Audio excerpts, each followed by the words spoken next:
Voltei.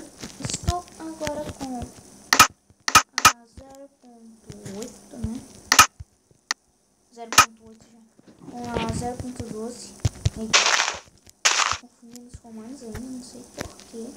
E que vira. Uma mensagem do papai, galera. Mas aqui, só vou dar uma olhadinha.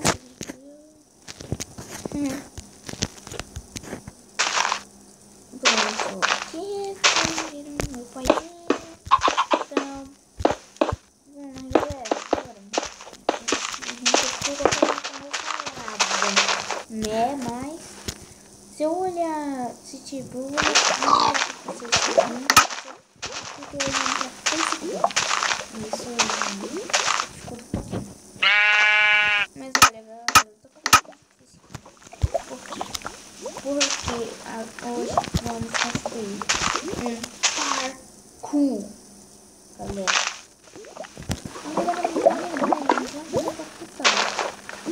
Vamos fazer um parkour de ponto.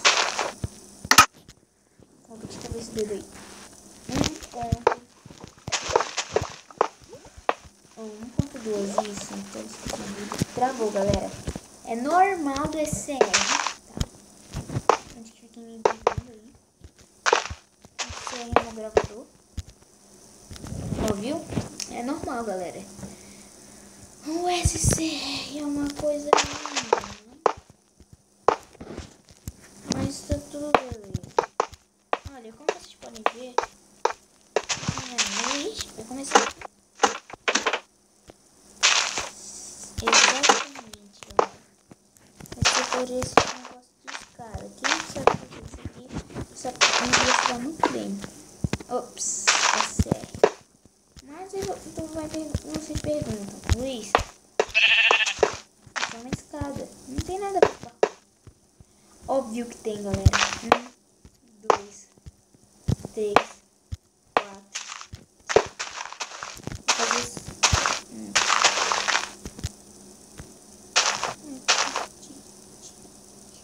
Um pulo de 5 blocos. Não sei se é possível.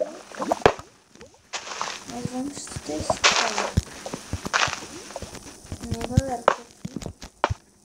Não é possível. Na verdade, é possível sim. Ah, travou. Agora, quando travar, eu vou avisar, galera. Quando demorar pra voltar, eu vou cortar. Agora que eu aprendi a editar esse troço aqui, vai melhorar, galera. Travou de novo.